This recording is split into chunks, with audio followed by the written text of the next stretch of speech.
untuk masuk Vkom sendiri tidak mudah ya. Ya.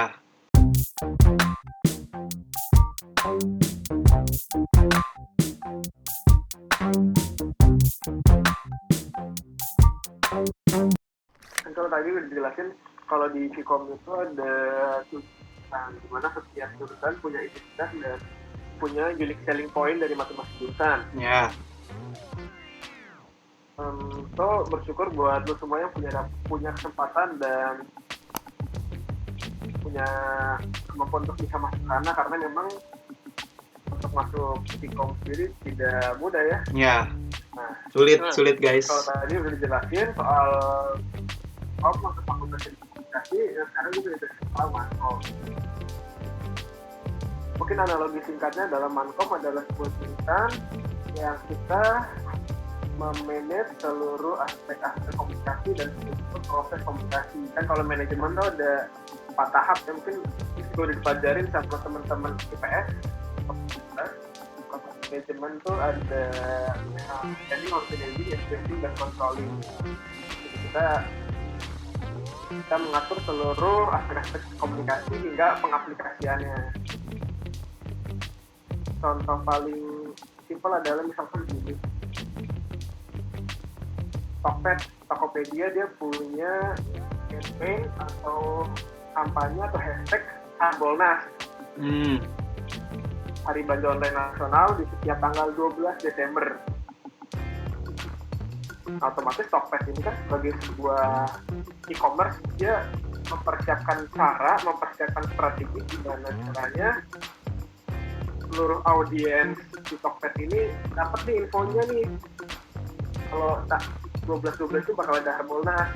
Dan kalau kita awareness ini, atau misalkan apa sih awareness tuh? Anjuran. Yang non pengguna Tokped pun bisa dapat atensi. Ya.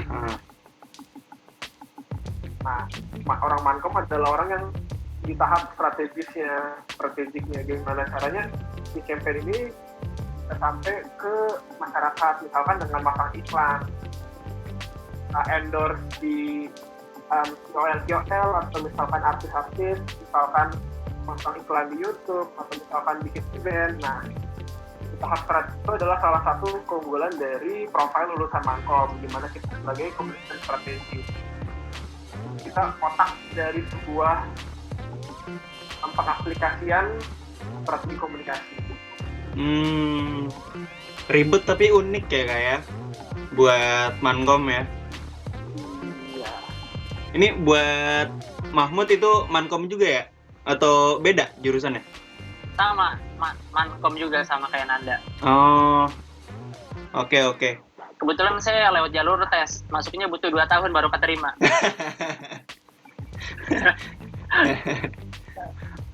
Oh. Coba, ini kan kalau Nanda sama Mahmud itu kan berarti kan beda tuh. Kan kalau Mahmud tadi udah bilang kalau dia lewat tes berarti lewat SBM kan. Nah, boleh nggak ceritain masing-masing cara masuknya kalian itu gimana? Mulai dari, mulai dari Mahmud itu nyiapin si SBMPTN itu gimana? Terus kalau si Nanda nyiapin buat SNMPTN mungkin, kalau Nan lu SNMPTN kan ya? Ya SNM berarti nyiapin buat dapat SNM, buat dapat undangannya itu kayak gimana? Ini kan buat nih adik-adik kita, teman-teman kita yang nonton ini, siapa tahu bisa tergerak. Yuk, mulai dari siapa? SNM. Nanda undangan keren juga ya Nanda. Mau SNM dulu atau SBM dulu? Kalian? SNM kan tahapnya SNM duluan. Yaudah, boleh. Sok, sikat. Coba yang SNM dulu. Sebenarnya. Jadi kalau SNM itu perlu digarisbawahin adalah salah satu jalur masuk sebuah perguruan tinggi negeri tanpa harus melalui tes.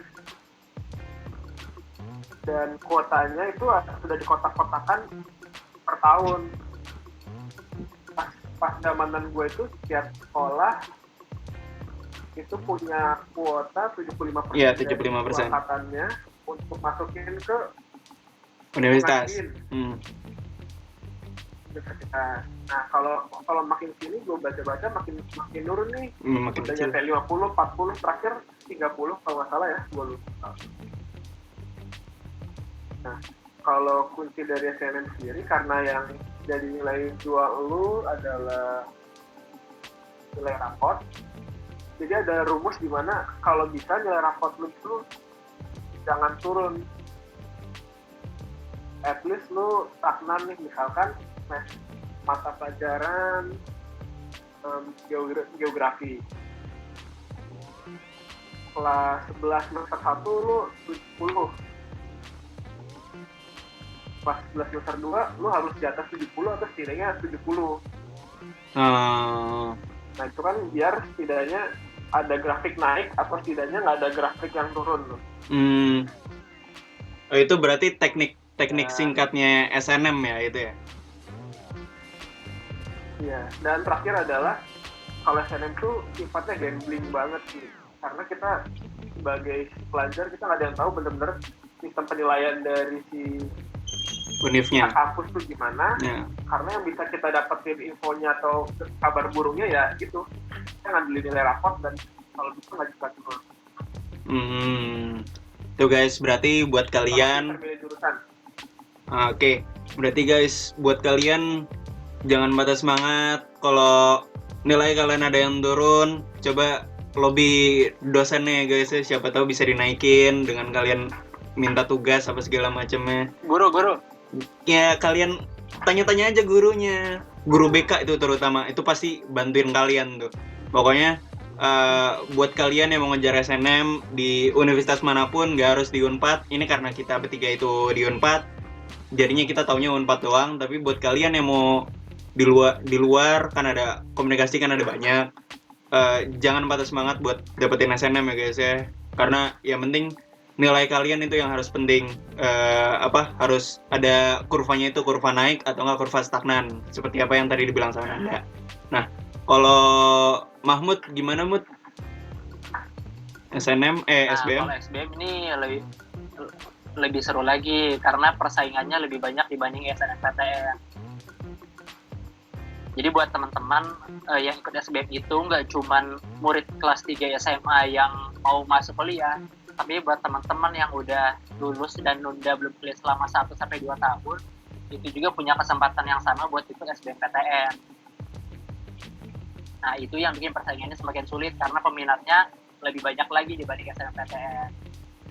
Terus kalau SBMPTN itu nanti itu ya seperti biasa sih, kita ngerjain soal, ada bagian TKPA yang kemampuan akademik, terus ada bagian sosum yang dibagi dari seluruh pelajaran IPS, ada matematika, bahasa Indonesia, bahasa Inggris juga. Nah, paling kalau tipsnya itu perhatiin aja tiap-tiap pelajaran itu harus bener berapa, karena itu kan nanti biasanya kalau bener itu plus 4, kalau salah -1, kalau nggak dijawab itu kosong. Nah, setiap jurusan itu sebenarnya punya passing grade masing-masing. Cuman itu passing grade-nya berbeda-beda tergantung versi yang ada di internet. Ada yang biasanya bimbel A sama bimbel B itu beda passing grade-nya gitu kan. Cuman masih bisa dikira-kira aja, kan itu nggak beda jauh juga, bisa kita ambil tarik titik tengahnya kira-kira passing grade buat satu jurusan ini seperti apa. Terus karena Vkom itu kalau nggak salah dalam 5 tahun terakhir itu dapat predikat Best School of Communication di Indonesia, jadi peminatnya sangat tinggi. Nah, terbilang dengan 7 jurusan yang ada itu jadi daya tarik tersendiri karena satu fakultas punya banyak jurusannya juga kan. Nah, itu tiap jurusan pun beda-beda juga peminatnya. Nah, buat teman-teman yang sampai terkecoh, mulai tahun angkatan 2015 itu kalau kita mau masuk Vkom nggak harus masuk ilmu komunikasi dulu baru dijurusin ke jurusan-jurusannya lain lagi, tapi langsung pilih penjurusannya aja di SBMPTN. Oh, ini tuh udah penjurusan ya kalau di Vkom ini. Iya, betul. Kalau dulu kita pengen masuk Mankom itu harus masuk ilmu komunikasi dulu, baru di semester 2 atau 3 baru pilih Mankom. Nah, sementara kalau sekarang kita bisa langsung pilih, pengen masuk humas, langsung pilih humas, pengen masuk mankom, langsung pilih mankom, itu ada di SBMPTN. Oh, oke. Nah, jadi jangan sampai salah kaprah karena namanya Fakultas Ilmu Komunikasi, jadi harus masuk ilmu komunikasi dulu baru jurusannya yang lain. Enggak. Oh, gitu. Jadi sekarang udah mulai peminatan. Nah, paling kalau tipsnya ya belajar aja yang benar, persiapin, pastiin perhitungannya kan ada 3 pilihan tuh kalau nggak salah SBMPTN ya. Pilihan 1, 2, 3. Kalau bisa pilihan 1 yang utama, yang tinggi passing grade-nya, pilihan 2 lebih rendah lagi passing grade-nya, dan pilihan 3 pilihan yang paling safe, karena kalau udah nggak keterima SBMPTN pilihannya tinggal ujian mandiri aja, dan itu nggak semua kampus ada ujian mandirinya. Ya benar.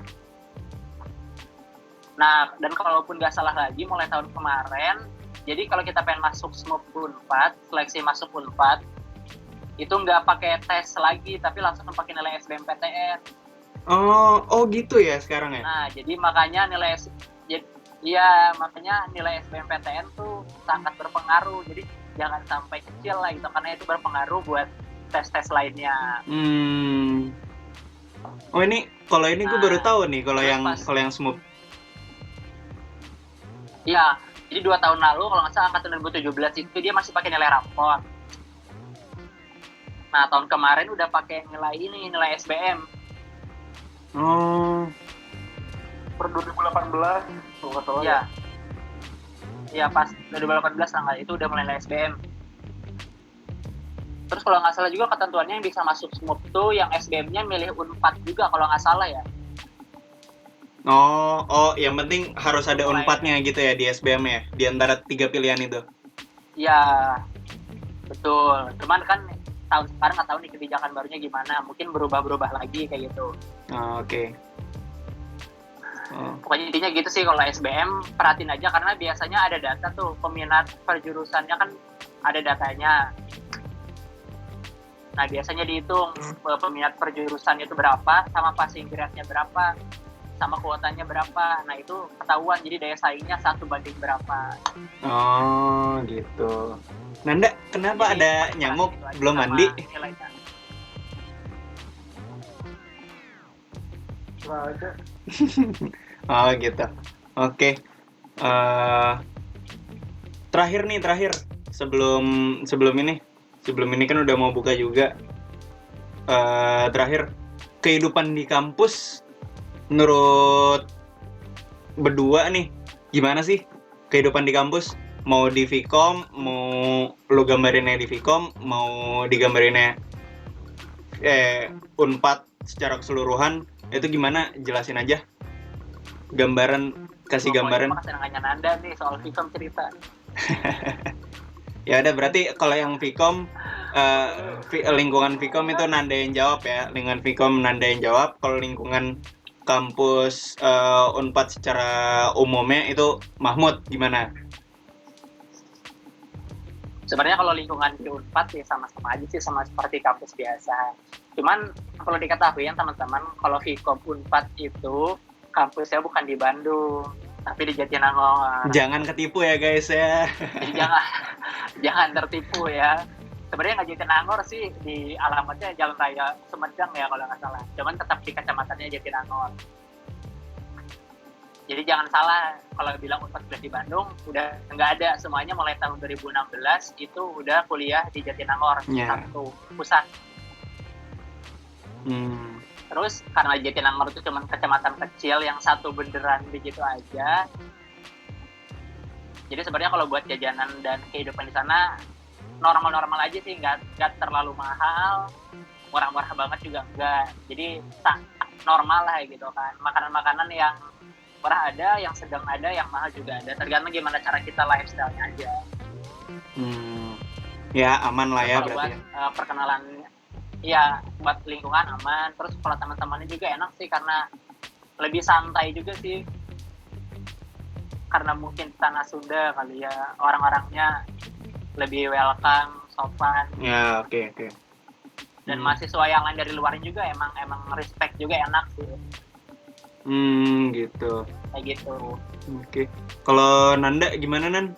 Di Vkom singkat aja mungkin. Oke. Sebenarnya kalau ini dari sini general dulu aja kali ya. Soalnya kan kalau misalkan kita memposisikan diri sebagai pelajar, gue pengen kuliah, gue pengen bebas, gue pengen bisa ke kampus pakai baju apa aja karena bosan. Ya. 12 tahun kita sekolah dan belajar tapi berseragam. Ya lu semua bakal ngedapetin itu di Unpad. Dan kampus-kampus lain pun juga sama karena ya kita tidak ada seragam, asal lu berpakaian rapi, sopan, itu dipersilakan masuk kelas. Terus karena tadi sebenarnya kayak yang dibilang Mahmud, Jatinangor adalah sebuah kecamatan kecil yang mana apa aja ada. Lu mau cari hal yang positif ada, lu mau cari hal yang negatif ada, lu mau mengembangkan diri ke utara bisa, lu mengembangkan diri ke selatan tuh bisa. Jadi katanya Jatinangor tuh menghadirkan lu sejumlah yang sebenarnya kalau misalkan lu mau mendevelop di itu, Jatinangor tuh ada. Lu pengen memperdalam simpati sosial lu, di sana banyak banget organisasi yang bergerak di bidang sosial organisasi kampus ya. Terus misalkan mau nge-develop diri ke arah organisasi, gue pengen jadi sebuah pemimpin atau leader, nah, di sana tuh banyak banget gitu. Gue bakal kehabisan tempat untuk mengembangkan diri. Gitu. Nah, kalau ini singkat aja sih spesifik untuk Vkom. Oke.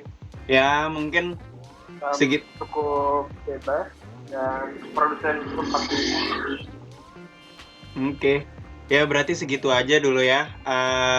Buat lebih lengkapnya nanti buat Tambahan Nanda. Oh ya. Nanda lebih soalnya katanya kalau di situ banyak selebgramnya. Jadi kalau teman-teman perhatiin di akun Unpad Gelis itu komen Nanda selalu ada tuh. Nah, ya Vkom tuh lumbung selebgram ya guys ya. Nah, ya udah ini kita udah nyampe di penghujung video. Buat kalian yang masih infonya kurang, buat info Unpad, link Unpad nanti gue taruh di deskripsi di bawah. Terus buat link Vkom pun juga nanti gue taruh di deskripsi bawah, sama IG 2 orang ini plus IG gue. Kalau kalian mau nanya lebih lanjut, bisa ke di antara kita bertiga, karena kalian sudah lihat video kita, jadi bisa ke kita dulu, baru nanti kalau udah ranahannya udah ospek apa segala macamnya bisa ke kakak kelas kalian masing-masing. Gitu aja. Jangan lupa di like, comment, share, sama subscribe guys. Di follow juga itu 2 orang ya, kasihan ngemis. Dah, see you on next video. Thank you semuanya. Dadah.